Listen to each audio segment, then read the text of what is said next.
Good afternoon, everyone. I love seeing this full house, standing room only crowd. I'm Bill Maley, Brighton Town Supervisor, and I'm so pleased to welcome all of you to today's celebration of the life of Dr. Martin Luther King Jr.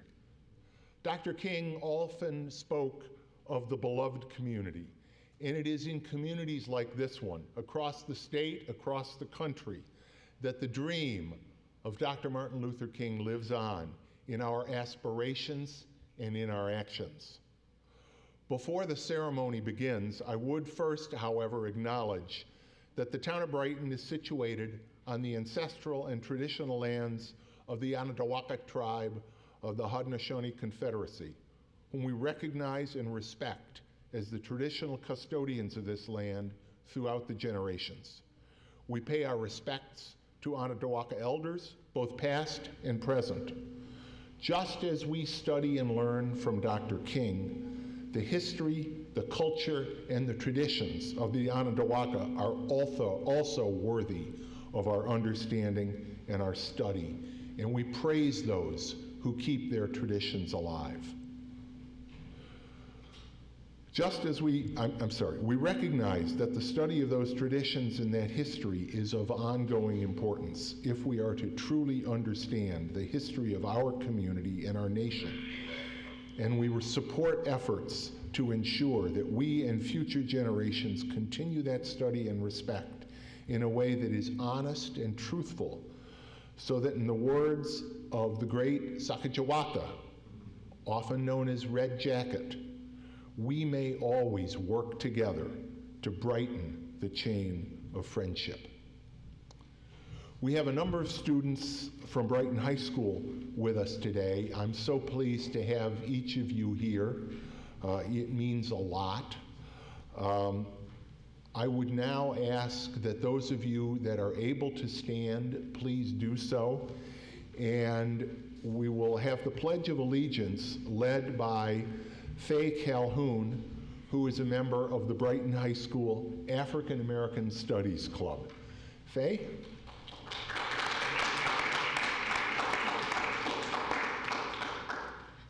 I pledge allegiance to the flag of the United States of America and to the republic for which it stands, one nation, under God, indivisible, with liberty and justice for all.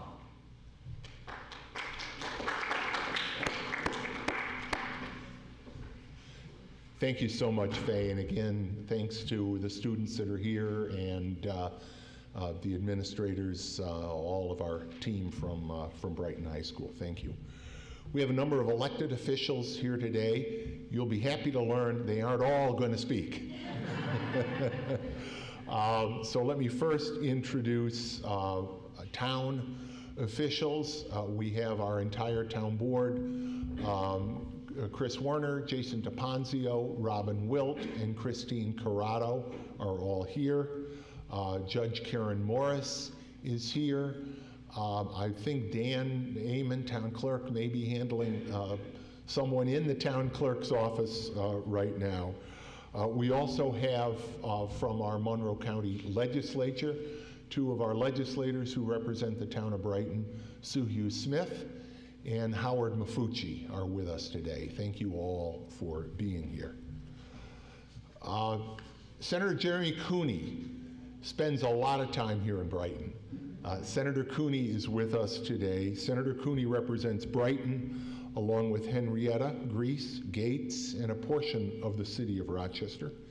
He is the first state senator of Asian descent from upstate New York, and he is a very proud alum of the Rochester City School District. Jeremy is married to Dr. Diane Liu, and as I said, he is a constant presence. Jeremy, you haven't been here in Brighton since yesterday. So welcome back, and we'd love to have you if you'd like to say a few words.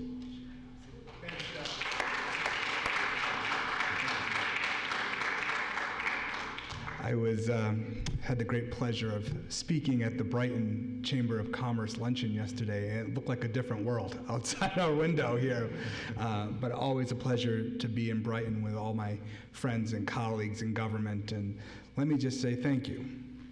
Thank you for taking a moment to pause in this busy, crazy world that we live in to remember our past, our legacy, and our future in the spirit and honor of Dr. King. This is King Weekend. This is an opportunity for us to do selfless service, to remember the challenges in our nation that still exist today, and the work that needs to be done. And when we take moments to pause and to reflect and to celebrate with our young next generation, with those with a few more years under their belt, we come together and we recognize the great promise of this country, of this state, and of the great town of Brighton. I'm very pleased and honored to represent this community because of the values that we live into and the work that we need to continue to do. Happy King Weekend to all of us. Thank you. Thank you, Bill.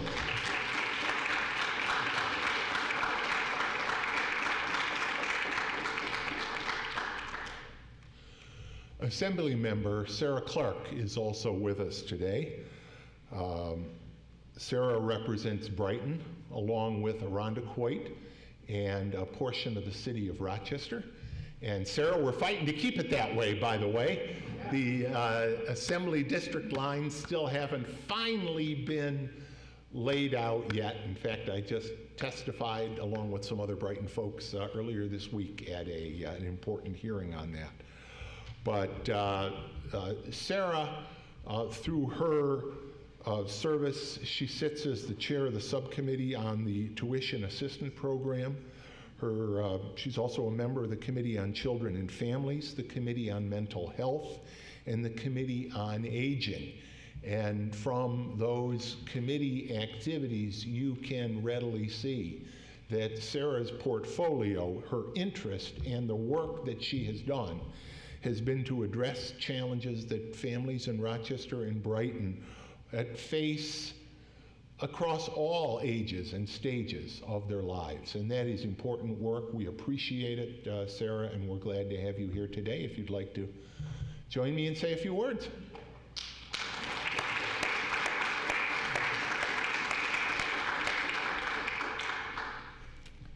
Thank you, Bill. And I was just sort of sitting there thinking, like, what could I say that would be relevant today? What could I share? And it kind of led me to this idea, right? We all think about MLK weekend. We all think about the man, the time of which he lived, and the challenges that he was fighting and trying to overcome. And now trying to use that to motivate us to look at what we're tackling today. Many of those same challenges still here. And so, what I wanted to share, I guess, was when I ran for office, I thought, we have all these big challenges, whether it's structural racism, whether it's systems that are just so racially biased, policies that have intentionally done things like segregate our city and concentrate poverty.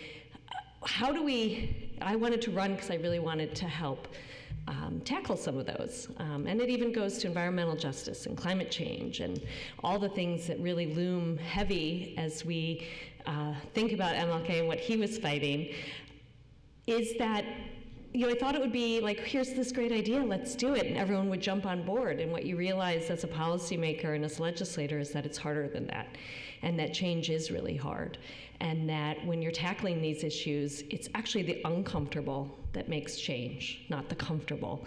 And that's not an easy place for people to be. So it is my hope this weekend that we all challenge ourselves by looking at the uncomfortable, what makes us uncomfortable, but sort of working through that to see how it may make us lead to and become in a better place with some of these really big issues that we're tackling, and that we can remember that MLK was not beloved at his time. We look back on it so much now with rosy colored glasses, thinking about how wonderful he was and how much he has meant to us in the generations that have come. But at the time, it was not true. So today, some of what we have to do will be uncomfortable, but it will get us to a better place. And I'm excited to be part of it all and excited to represent Brighton and all your voices as we do that. So thank you.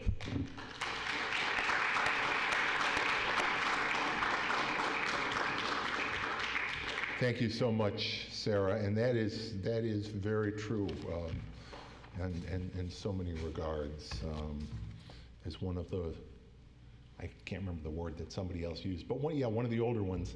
I do remember how Dr. King was targeted with hate from a lot of different directions, with threats of violence, with words, with fire hoses, in a way that no human being ever should. I introduced the entire town board a moment ago, but on behalf of all of the members of the town board, I now introduce Council Member Robin Wilt. Robin has served on the town board for over 5 years. She has served in the very important function of liaison from the town board to the Town of Brighton Inclusion, Diversity, and Equity Advisory Board, which is the volunteer board that led and leads our inclusion, diversity, and equity efforts. That board, working with consultants and town staff, developed our IDEA plan, our Inclusion, Diversity, and Equity Advisory Plan that guides us and that we are implementing really in everything that we try to do. So, Councilmember Wilt, Robin Wilt.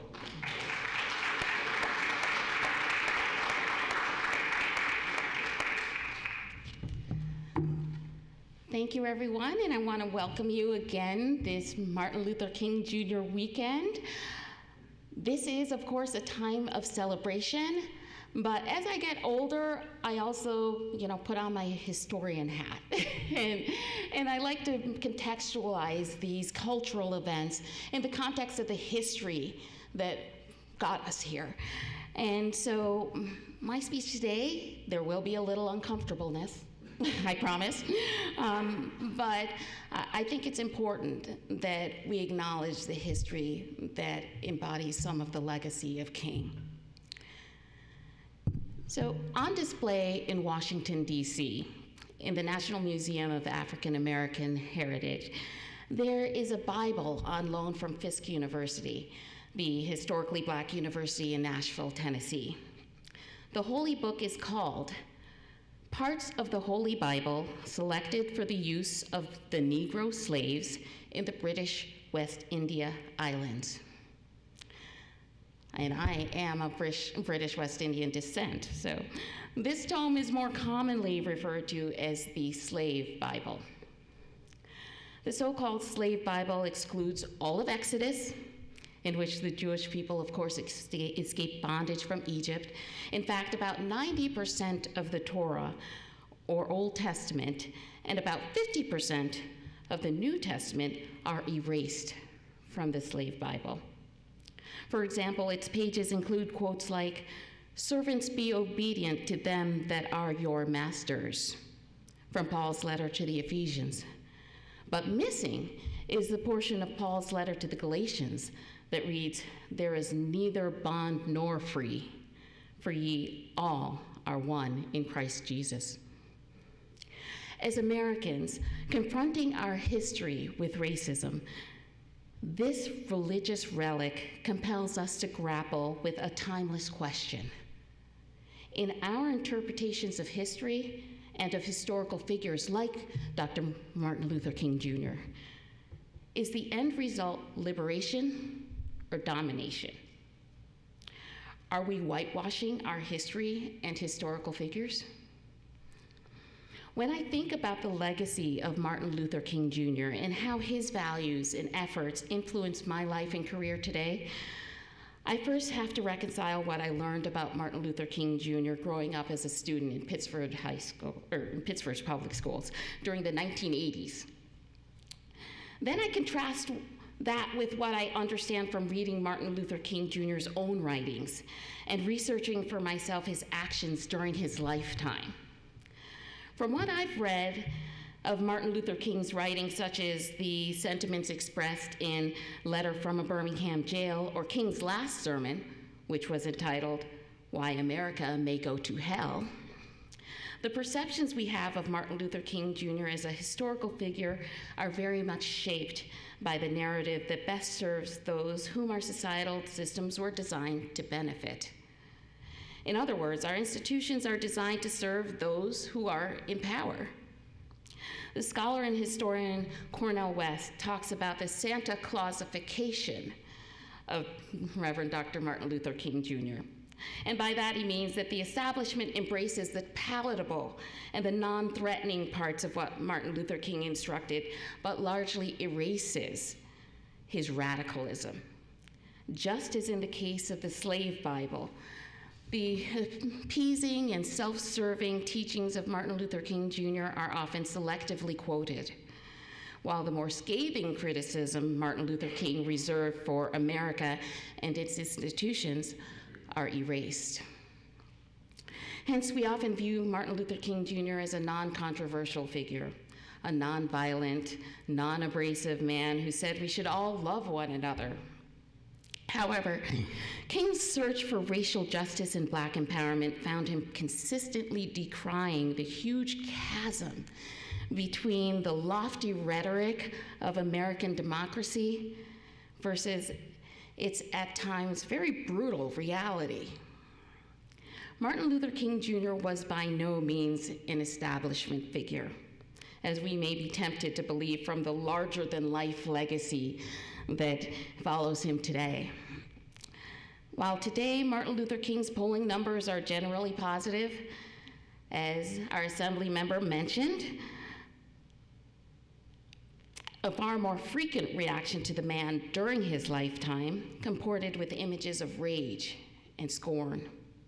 To say that Martin Luther King was reviled by those in power would be an understatement. During his lifetime, Martin Luther King Jr.'s disapproval ratings hovered at about 65%. J. Edgar Hoover said he was the most dangerous man in America. President Johnson called him an N-word preacher, and I paraphrase. Fellow Christian ministers, white and Black, closed their pulpits to him. Young revolutionaries dismissed and tried to humiliate him with walkouts, booing and heckling. Life magazine, echoing Time magazine, the New York Times, and the Washington Post, all bastions of the media establishment, trashed King's anti-war stance as demagogic slander that sounded like script for Radio Hanoi. And the leading Black journalist of the day, Carl Rowan, wrote in the Reader's Digest that King's exaggerated appraisal of his own self-importance and the communist influence on his thinking made King persona non grata to Lyndon Johnson, and has alienated many of the Negro's friends and armed the Negro's foes. Now, despite all of that, one of the last true friends of King, the great Rabbi Abraham Joshua Heschel, prophetically said, "The whole future of America will depend on the impact and influence of Dr. King." Now, it might be tempting to think that the issues of racism that King spoke of are all in the past. After all, we no longer have segregated drinking fountains, and Blacks are no longer required to the back of buses. However, here in Brighton, in over 200 years of government, I am only the second African American to serve on the Brighton Town Board. Likewise, we live in the 5th most segregated community in the nation. A system and a society that is content with that kind of disproportionality is one that is still in dire need of reform, the likes of which a radical king sought. I'm always keenly aware, in my current role as a member of the town board, of how the democratic body on which I serve is designed to marginalize certain perspectives and suppress dissent and challenges to certain groups who maintain privilege and power. Fundamentally, the educational, political, and economic systems of the United States and those in Brighton were not designed to advantage people who look like the Reverend Dr. Martin Luther King Jr., and they certainly weren't designed to benefit people who look like me. And it's for that reason, in my role on town board, I try to speak truth to power, for those members of marginalized communities who may not be present at the table. So when I consider my career in public service in the context of Martin Luther King Jr., I'm always cognizant of the voices of dissent. Rather than fear them or silence them, I welcome them as the echoes of King. I know that without those voices, we cannot improve our democratic systems. King's full-throated support for racial and economic justice can be seen in our own time across a broad continuum of voices, among which I include my own. The radical King's influence, whom I embrace, is best seen in the political actions of a new generation of activists and organizers and those committed to so-called good trouble, who honor his continuing legacy with protest and actions that push the nation closer to the beloved community that King envisioned. King defined that community as not only a world free of racism, war, and poverty. He argued that justice was what love looked like in public, and that all citizens could achieve greatness through a purpose-driven life of service. In my approach to public service, I very much aspire to achieve the example that King offered to all Americans: a life dedicated to the mission of social justice and human rights, representing our ultimate purpose and greatest vocation. So when people call me a radical, I smile. Because were it not for the radicals like the Reverend Dr. Martin Luther King Jr., we would be a nation complacent in our inequity. So thank you so much for honoring King's legacy today, and I encourage everyone to take part in actions that would fulfill his notion of a beloved community. Thanks.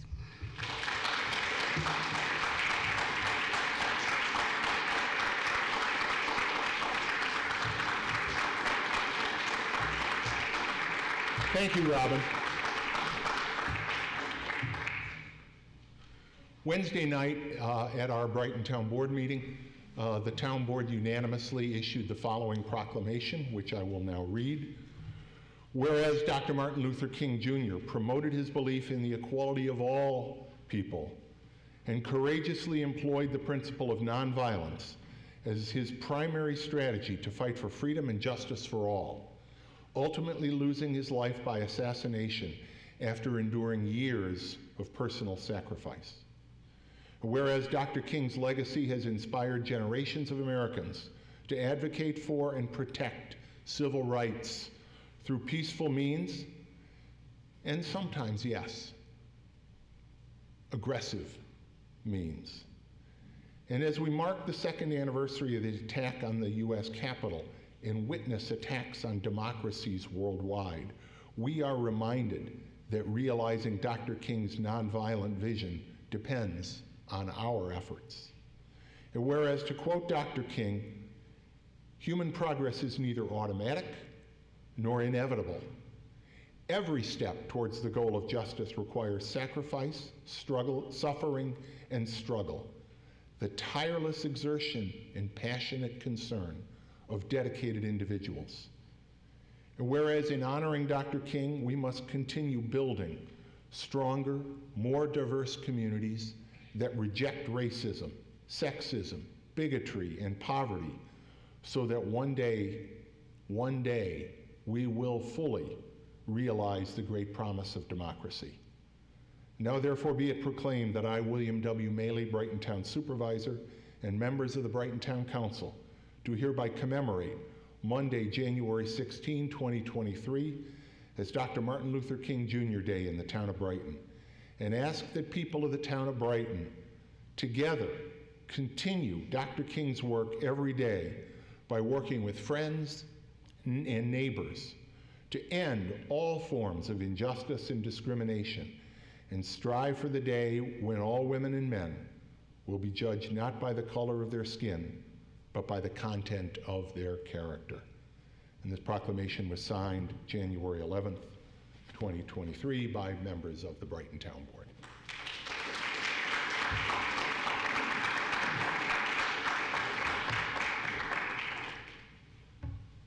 As I promised, this isn't just going to be about speeches. This is also about culture today.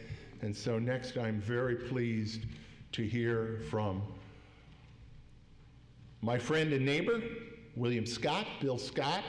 Bill is a longtime music teacher. I believe, Bill, you may have taught a few of the people in this room. In fact, I think you've probably taught more than one generation of some people in this room. Bill and his wife, Ruth, who's also with us today, are Brighton residents. They both give back to our community in ways large and small. Bill.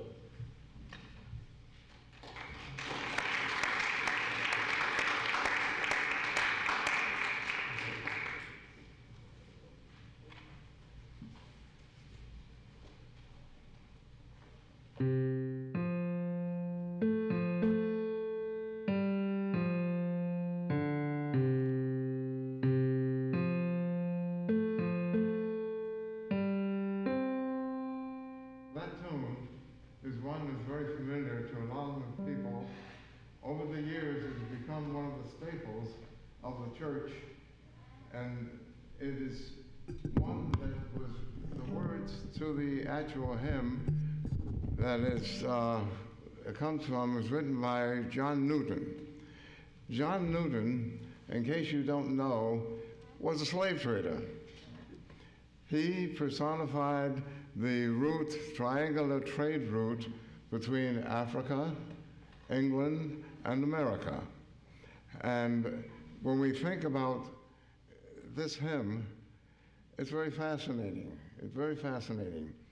The melody is one that is on what we call in music the pentatonic scale, 5 notes.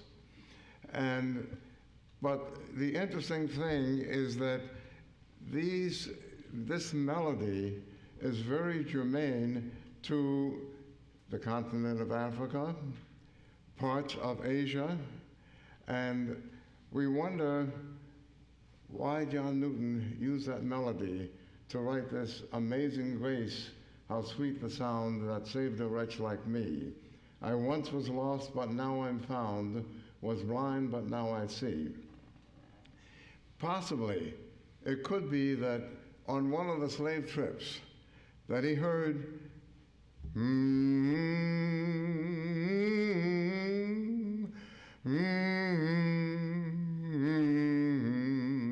coming from the bowels of this ship where these people from Africa were being transported to America. We think of that, and this melody, this tune, is one that has a worldwide attraction, actually. Much of the cultures of the different parts of the world are built around this. The second verse, "'Twas grace that saved my heart, taught my heart to fear, and grace my fears relieved. How precious did that grace appear, the hour it first believed." Now, these words, amazing. All of us have used this word amazing many times. We talk about events, we talk about people, we talk about lots of things and say, oh, that's amazing. Grace, aside from being the woman's name, is something that has religious overtones to it that was very, very much something that we strive for. The Lord has promised good to me, his word my hope secure. He will my shield and portion be as long as life endures. Through many dangers, toils, and snares I have already come. 'Tis grace that's brought me safe this far, and grace will lead me home. I've wondered whether or not the abolitionists, and we think lots of abolitionists here in America, but England, during the time of slave trade, had quite an abolitionist group. One of the outstanding people was a man by the name of Wilberforce, who later came to America and established one of the universities in the Middle West. But also, something happened to John Newton. I'm going to use a religious word, epiphany. He saw the light somehow and had this change of heart and realized that some of the things that he was doing were offensive. Moving a group of people from one continent to another for money. And it's fascinating that this happens. He ends up by saying, when we've been there 10,000 years, bright shining as the sun, we've no less days to sing God's praise than when we'd first begun.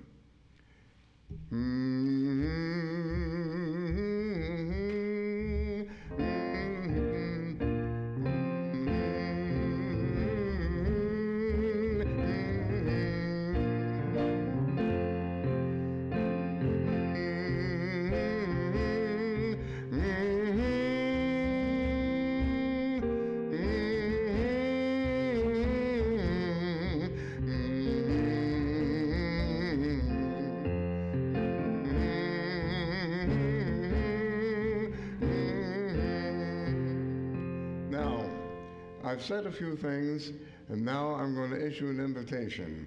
Would you sing the first verse with me? Amazing grace, how sweet the sound that saved a wretch like me. I once was lost, but now I'm found, was blind, but now I see. If you don't remember the words or don't know them, hum. Amazing grace, how sweet the sound saved a wretch like me. I once was lost, but now am found. Was blind, but now I see. And hum it.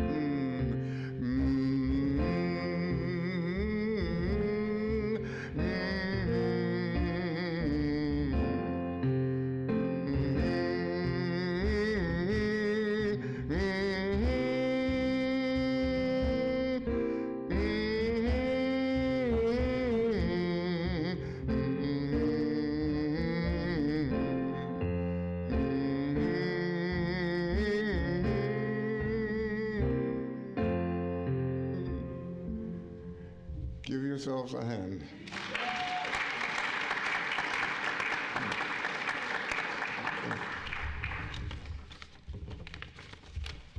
Should be okay, I don't. Bill, thank you so much.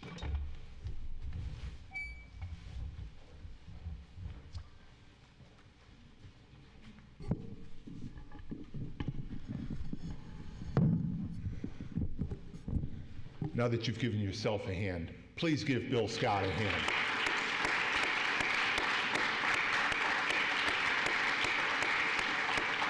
Bravo. Bravo. Thank you very, very much. When the town of Brighton developed its inclusion, diversity, and equity action plan, the position of a chief diversity officer was one of the core goals.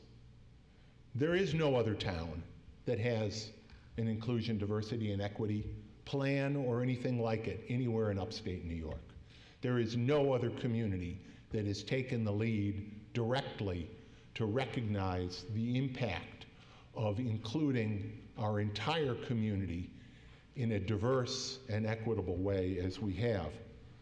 We outlined that position in our plan, but in hiring Miriam Moore, we hired someone who in less than 9 months has built relationships, both within Town Hall and throughout the community.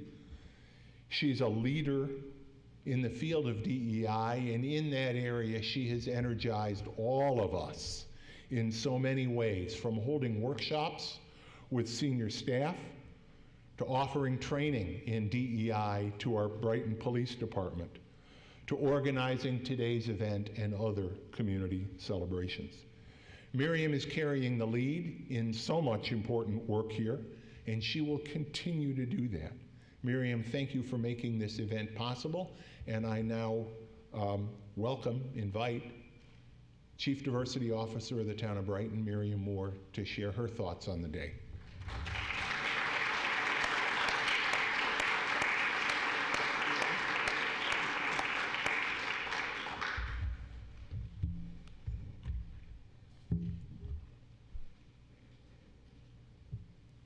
I have the audacity to believe that people everywhere should have 3 meals a day for their bodies, education, culture for their minds, dignity, equality, and freedom for their spirits. These words spoken by Dr. King in 1964 while accepting the Nobel Peace Prize. Freedom for their spirits. The term freedom is defined as the power to act, speak, think as one wants, without hindrance or restraint. Freedom for their spirits. Freedom of spirit can arise from within. Freedom of spirit can also be granted unto others. Freedom of spirit. As we stand here in great honor, great reverence of Dr. King, let us be reminded that a self-contained life is not big enough. Grant someone else the freedom to live, to work, to worship, to love, just as they are. Freedom of spirit. Thank you.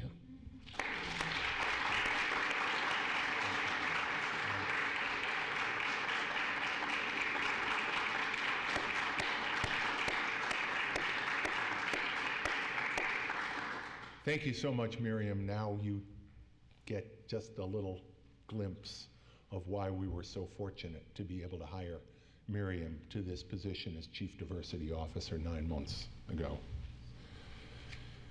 As we all know, Dr. King had a dream. It was a dream that he may not have seen fully come to fruition during his lifetime, nor has it fully come to fruition even today. But it's a dream that lives in the hearts and minds of people of goodwill everywhere. Thanks to the people who keep this dream alive, we are blessed to live in a community like Brighton, blessed to live in the greater Rochester community. Dr. King often spoke of the beloved community, a community where people in need are cared for and where education and love replace poverty, hunger, and hate. To achieve that vision, it takes people who hold Dr. King's dream in their hearts and keep it alive and active in their daily lives. Keep it active and alive. It is the intention of the town of Brighton to recognize those people in our community, the dream keepers. And today, I'm very pleased to be able to recognize one of our own, Dr. Rashid Muhammad, as a dream keeper here in the town of Brighton.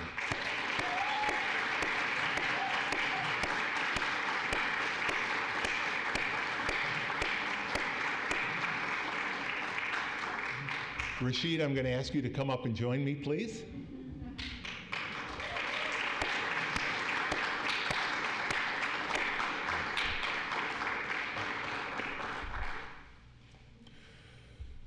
Rashid is a retired United States Air Force military intelligence officer, having served over 20 years. You've heard all the jokes about military intelligence being an oxymoron. Let me tell you, in Rashid's case, it ain't necessarily so. Rashid is also a retired aerospace engineering and program manager from L3 Harris. Again, I say retired. But when Rashid retires, he simply finds another important job. He moves on in service. In ways large and small, Rashid serves the community. Whether it's one-on-one engagements with his neighbors, and I am so fortunate to be able to look across the street from my house, look across Elmwood Avenue from my house, and see my neighbor's house, Rashid Muhammad, right there. Rashid works in those small ways, but he works in the larger community in so many ways. Just Cause, the former Volunteer Legal Services Project that provides free legal assistance to hundreds and hundreds of people in great need of civil legal advice that other systems aren't equipped to provide. Rashid and Just Cause are there. The Commission on Jewish-Muslim Understanding, and so many other places. Rashid has received many awards, both in his military life, in his civilian life as well. And today, it's my pleasure to recognize Rashid with one more award. I am pleased to recognize Dr. Rashid Muhammad as a keeper of the dream, and I will read this proclamation. It is entitled 2023 Keeper of the Dream, Dr. Rashid Muhammad. Whereas, as we reflect upon the accomplishments of Dr. Martin Luther King Jr. and the depth of his teachings through speeches and books, we take stock of our community to see where we have met his ambitions for a better, more equal, peaceful society. And whereas in so doing, we look to honor those who would respond with action to Dr. King's exhortation during a 1957 speech in Montgomery, Alabama, saying, and I quote, "Life's most persistent and urgent question is, what are you doing for others?" And whereas today we acknowledge the work of Dr. Rashid Muhammad, an outstanding Brightonian who has lived a life of service, from being an officer in the United States Air Force to directing nonprofit organizations devoted to justice, and from building bridges between religious faiths to teaching our youth as an adjunct professor and lecturer. Whereas Dr. Rashid Muhammad strives to unburden others from the harms of racism, poverty, and bigotry by sharing his time, his talents, and knowledge with the community, including serving as co-chair of the town's Inclusion, Diversity, and Equity Advisory Board, and as a member of the Brighton Police Department's civilian hiring panel. Whereas Dr. Rashid Muhammad spreads Dr. King's philosophy through his words and actions by working for peace and justice through organizations like Just Cause, formerly the Volunteer Legal Services Project, the Commission on Jewish-Muslim Understanding, and the Rochester Monroe Anti-Poverty Initiative. And whereas, as Dr. King proclaimed in his 1965 commencement address at Oberlin College, the time is always right to do the right thing. And it is just so that Dr. Rashid Muhammad willingly commits himself to the great work of doing the right thing. Now therefore be it proclaimed that I, William W. Maley, Brighton Town Supervisor, and on behalf of all the members of the Brighton Town Council, to hereby honor Dr. Rashid Muhammad as Brighton's 2023 Keeper of the Dream.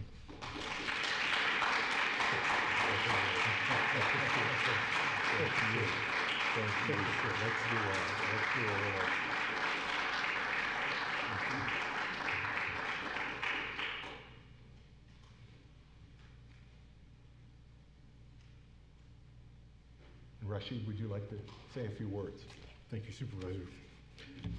Thank you, Supervisor Maley, Senator Cooney, members of the County Legislature, Town Council, Dr. Hall, many others that are here, I would like to acknowledge very much my boss, Tina Foster, the Executive Director of Just Cause, Mary Beth Conway, the Managing Attorney of Just Cause, my sister Lisa, Dr. Harris, who is sitting here, and many other friends and neighbors that make possible to live in a community that reflects Dr. King's words, his vision, and his heart.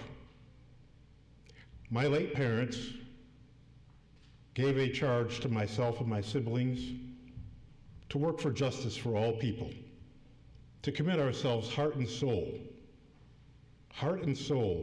to live in a way as best as possible to bring equity, to bring security, and to bring dignity to others so that we can live full lives as well.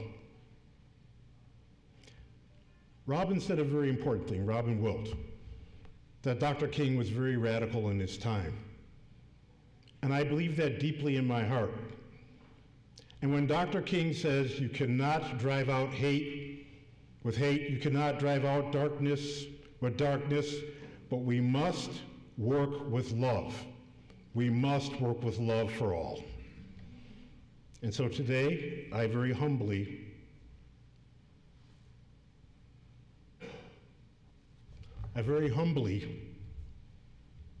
thank you all for allowing me to be part of this wonderful community and be part of a wonderful country where we can achieve Dr. King's dream. Thank you and peace to you all.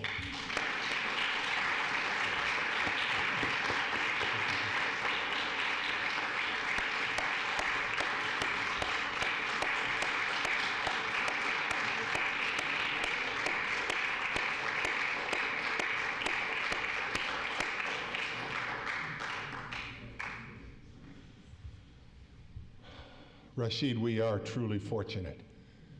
Thank you.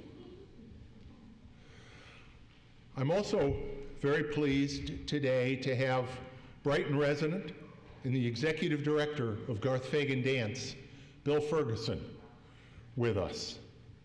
Garth Fagan Dance is an internationally renowned contemporary dance company with deep roots in the Rochester community dating back to the 70s. Garth Fagan Dance also teaches dance to hundreds of students and serves as a global ambassador and community resource in so many ways. It gives me great pleasure now to introduce Bill Ferguson, Executive Director of Garth Fagan Dance, who will introduce today's performance. Bill?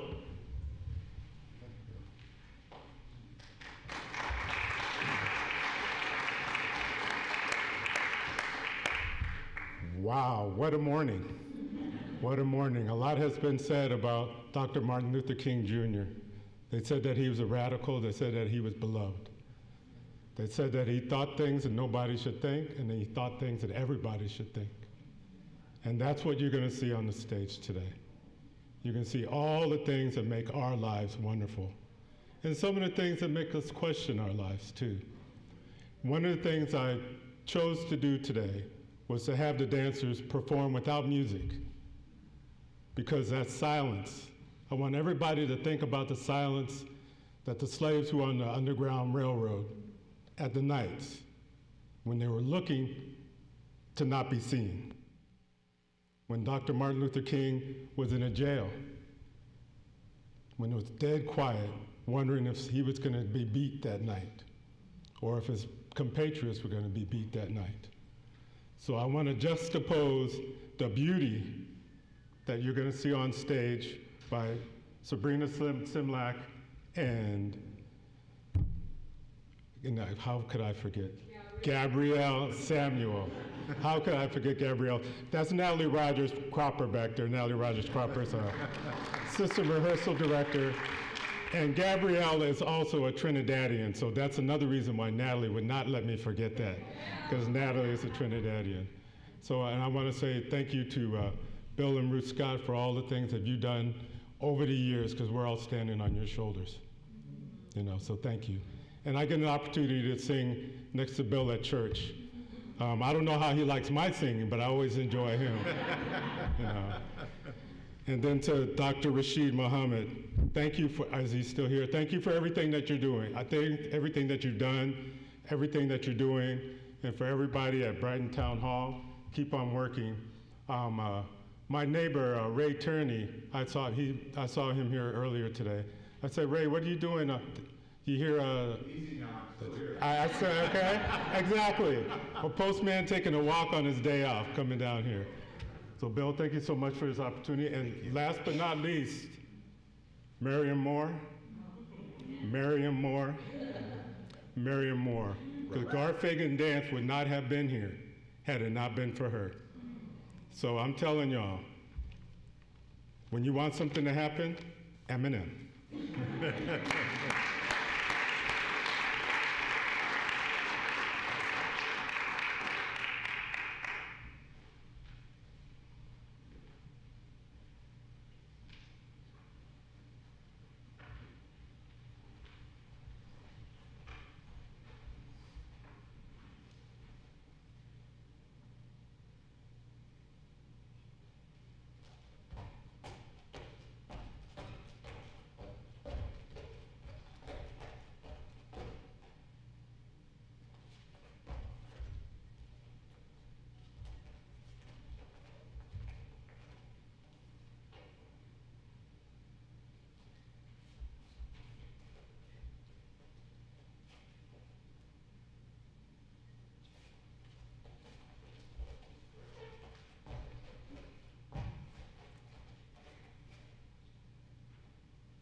Wow.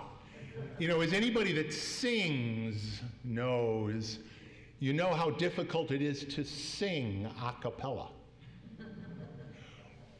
What we just saw, dancing a cappella, was extraordinary. Thank you, Bill, wherever, if you're still in, there you are. Bill, thank you. Thank you to our dancers. If you ever needed a reason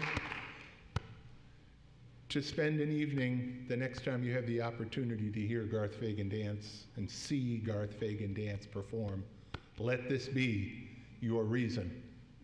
You will not regret that decision. That's our program for today. I want to thank you all for coming. I want to encourage us all to strive to make Dr. King's dream a reality, not just on his birthday, but every day, not just in Brighton, but wherever our travels may take us. I do want to remind everybody on Monday, on Dr. Martin Luther King Day at 8:45, the community celebration will return to an in-person event this year downtown at Kodak Hall. It is an inspiring, uplifting event. I can't encourage you enough to take the time to go Monday morning.